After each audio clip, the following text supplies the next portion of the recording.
Now, the Reggae Boyz attributed their 3-0 loss to Peru in their friendly international on Thursday to fatigue and altitude. We'll hear more in this report from Simon Preston, who met the boys on their return to the country today. For the first time since March 2020, an entire Jamaican-born 11 took the field as they looked to impress interim coach Paul Hall.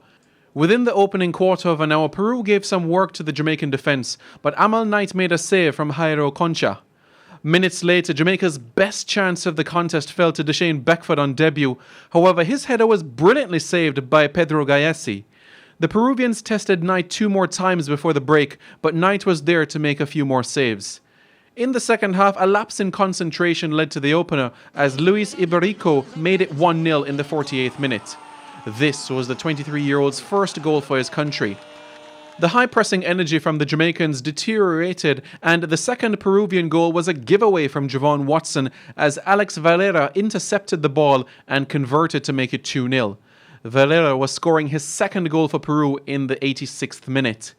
With 8 minutes to go, Yoshimar Yutan had space to work with, and his shot from distance sailed into the back of the net to make it 3-0. Veteran midfielder Javon Watson reflected on the performance of the team. Yeah, the altitude was a factor, and some of the guys just started training like 4 or 5 days. But I think the first half we give a good account of ourselves, but a team have to play for 90 minutes and plus, and I think that's where we kind of lost legs after because we were playing high press games. We think the first half we did well, but tired legs was going to come in, and I think that was a problem in the second half. Goalkeeper Amal Knight says the intensity of the performance of the team dropped in the second half. First half I think we did everything right.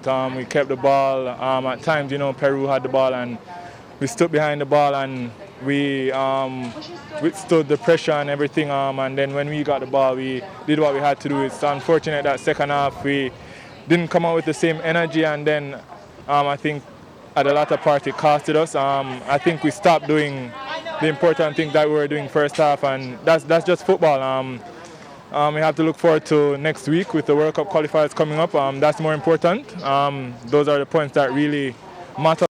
The Reggae Boyz will next be in action against Mexico on January 27 at the National Stadium in a crucial World Cup qualifier.